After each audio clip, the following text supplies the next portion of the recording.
Welcome to the channel. My name is Crow, and in today's video we're going to be talking about how to get the best start out of Blue Protocol Star Residence. So if you are new to the channel, leave a like and subscribe if you guys haven't yet already, and let's get right into the video. First, let's talk about classes. So in Blue Protocol Star Residence, you are able to change to any class that you would like within the game. You do need an item in order to do this, but there's also another catch, is that the stats do not automatically convert to the next class that you are playing, and any skill books that you do use do not convert to the next class that you are playing. So when you are starting off Blue Protocol Star Residence, you should try to commit to a class within the first week. If you are changing classes throughout the first week, it's not very optimal, and it also depends on your main stat. You want to switch to a secondary class that follows the main stat so you don't have to restat as much. Now if you are spending, obviously this won't really cater to you as much, but if you are free to play, it's something to take note of. Even when you do use your skill books, it does not convert to the next class that you want to play. You are able to get boxes that allow you to select what skill book you want to use. So my opinion, you should actually just play the game, I would say, for the first week, and then fully decide on what class you want to commit on. Next, we're going to be talking about life skills. Now, life skills are actually split between crafting skills and gathering skills. You are able to actually max out every single life skill in the game. They do offer badges for it, so if you're a life skill kind of person, this is something for you.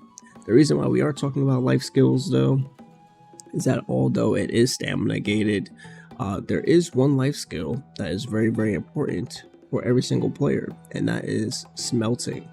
Now, smelting actually allows you to craft refinement materials where you will need them in the late game for your gear. Now, if you are interested in having really strong gear upgrades in the future, smelting is definitely something you want to invest in at first. And then the next life skill that you would most likely want to do is gem crafting, since gems are actually used for extra stats to meet certain stat requirements for your characters. Next, we're going to be talking about the in-game guide section. Now, this is actually very important. And I know in a lot of games they do have a guide section, but it typically never really helps the player understand the game. But Blue Protocol actually has a guide in the game to help you learn every single character, the best skills to use, how to use them, the best stats to go for, and the best battle imagines to go for. So it's all in your hands. There's also dungeon guides in here as well. They go over what the enemies do and the certain things you need to look out for, whether it's a wipe or not, or something that one person has to do. So please make sure that you make use of this. Next important tip is going to be your talent points.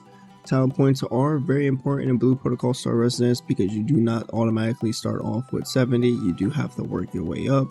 So you're going to be wanting to complete the trial path and your Irona quest that will allow you to get more skill points, allowing you obviously to do more damage with your class and make your class feel even better with better rotations. Next big tip has to do with dungeons. So dungeons actually have a auto matching system. A lot of people were actually worried about, oh, I have to create a party or I have to apply for a party and then I probably won't be able to get in because my gear score, this and that. Well, there's actually a auto match system, and like I always say on the channel, Blue Protocol, it's not a hard game. It's a pretty casual game. So really 95% of the time, auto will always work. You won't ever have an issue with auto, especially as the game goes on. Everyone's really gonna know what to do.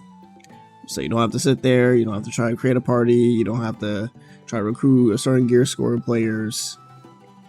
Only if you're trying to min-max the content. Another tip is actually going to be regarding alts. Now, are alts important in Blue Protocol Star Resonance? Yes, actually. So this is more of a end game kind of thing, and you actually don't really need an alt. Let's see, we really didn't use alts until the last 1 or 2 days of closed beta test, because that is for void farming. Now, void farming is a open world system where pretty much you'll AFK mob kill. You collect something called, void materials, and then you'll use those void materials to upgrade stats within your character. So a lot of people, you'll definitely see it in the chat saying, oh, come here to void farm, come here to void farm. Another tip is going to be about resources. So a lot of people regarding their gear is actually just going to spam it, just try to max out any piece of gear that they get. Cool, that's great, but Luno is actually pretty limited, as you'll see as you play the game, and you don't want to invest too hard until you're actually able to get level 60 and level 80 gear.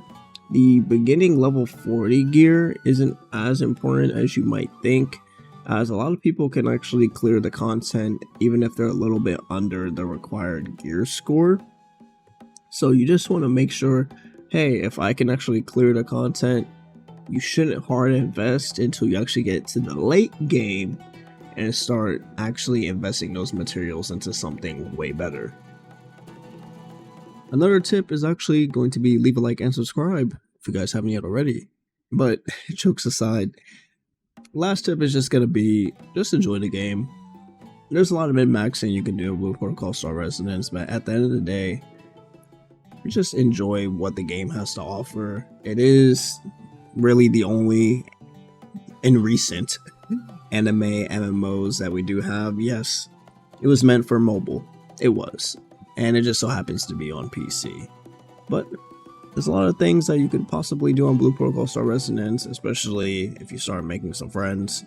It is, the only anime aesthetic thing that we have, so it is going to be popular regardless. And, a lot of people, where do you want to fish all day, right? You want to make it your fashion game. You're going to have a lot of RPers. I've seen that in closed beta tests. We don't talk about that. They need to add some censorship words in the chat. But yeah, just remember to have fun with the game.